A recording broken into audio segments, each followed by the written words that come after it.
Module 3. Global Stratification. Introduction to Systems of Social Stratification. Global stratification refers to the hierarchical arrangement of individuals and groups in societies and across the world. This stratification can manifest in various forms, including slavery, caste, and class. Slavery, a primitive and rigid system. Slavery represents one of the most ancient forms of social stratification, where individuals are owned by others, devoid of personal freedom and rights. This system is characterized by its absolute lack of mobility. Caste system, hereditary and unchanging. In the caste system, traditional in societies like India, individuals are born into a fixed social position. This system is deeply ingrained and dictates every aspect of social life, including occupation and marriage, with no opportunity for mobility. Class system, fluid and economically driven. Contrasting with the rigid structures of slavery and caste systems, the class system is defined by its fluidity. In this system, one's class position is not fixed and can change based on factors like education, income, and occupation. This flexibility is what differentiates the class system from the more static systems of slavery and caste. Global stratification, beyond class. Global stratification also involves broader aspects like the status of women and the global superclass. These elements highlight the complex layers of stratification that transcend national and cultural boundaries. Theories of social stratification. Perspectives from Karl Marx and Max Weber. Karl Marx emphasized the role of the means of production in determining social classes, while Max Weber considered additional factors like status and power. Functionalist view on stratification. The functionalist perspective posits that social stratification serves a purpose in society by ensuring that the most qualified individuals fill the most important roles. This view is supported by theories like those of Davis and Moore, which suggest that greater rewards are necessary to motivate individuals to undertake more challenging roles. However, Melvin Tooman critiqued this view, questioning its fairness and efficiency. Conflict perspective and Lenski synthesis. The conflict perspective views stratification as a result of competition for scarce resources, leading to class conflict.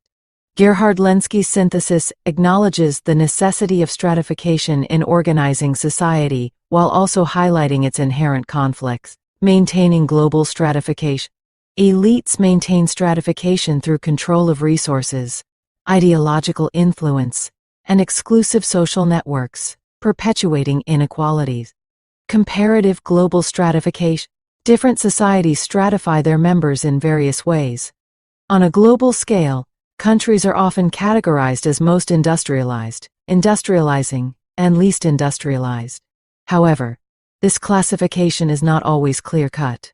For example, the oil-rich countries of the Middle East do not fit neatly into these categories due to their unique economic structure. Industrial capitalism and global stratification. Great Britain, as one of the first nations where industrial capitalism developed, plays a significant role in world system theory. According to this theory, Great Britain would be classified as a core nation, indicating its central position in global economics and politics due to its early industrialization and economic dominance. Origins and maintenance of global stratification. Global stratification has roots in historical events like colonialism and the spread of capitalism. It is maintained through complex economic, political, and cultural dynamics that perpetuate inequalities between nations. Strains in the global system. The global system is strained by disparities in wealth, access to resources, and power imbalances, leading to conflicts and challenges in international relations. Social class in the United States. Welcome to our journey through the landscape of social class in the United States. It's a topic that might seem straightforward at first glance, but as we delve deeper, you'll see it's anything but. Let's unpack this together, shall we? First off, what exactly is social class? Think of it as a sort of social ranking based on various factors like property, power, and prestige. Now, when we talk about wealth in sociology, it's not just what you earn or own. It's actually the value of everything you have, your property, minus what you owe, your debts. So, if you own a house worth $300,000 but owe $100,000 on your mortgage, your wealth is $200,000. It's a more nuanced look at someone's financial standing, right? Sociologists have put a lot of thought into how we can categorize social classes. While there isn't a one-size-fits-all model, most theories consider how different factors like money, influence, and social standing intersect. Now, let's talk about Karl Marx. You've probably heard of him. Marx saw society as split between the haves and have-nots, the bourgeoisie, who own the production means, and the proletariat, who work for them. It's a bit simplistic for today's world, but it laid the groundwork for how we think about class structures. The class you're born into can really shape your life, affecting everything from your health to your education, and even your run-ins with the law. For example, think about the presidents of the United States. Most of them have been white men from wealthy, old money families. It's a clear sign of how social class can open doors in politics. Now, what about moving between classes? That's social mobility for you. The American dream is all about the idea that you can start from the bottom and work your way up.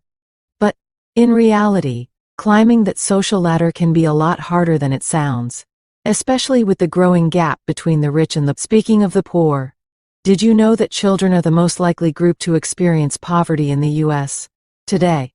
It's heartbreaking and raises serious concerns about their future. But why are people poor? It's complicated.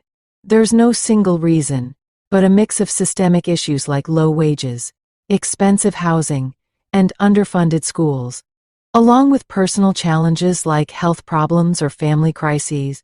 Welfare reform is one way the government tries to address poverty. The idea is to provide temporary help while encouraging people to become self-sufficient.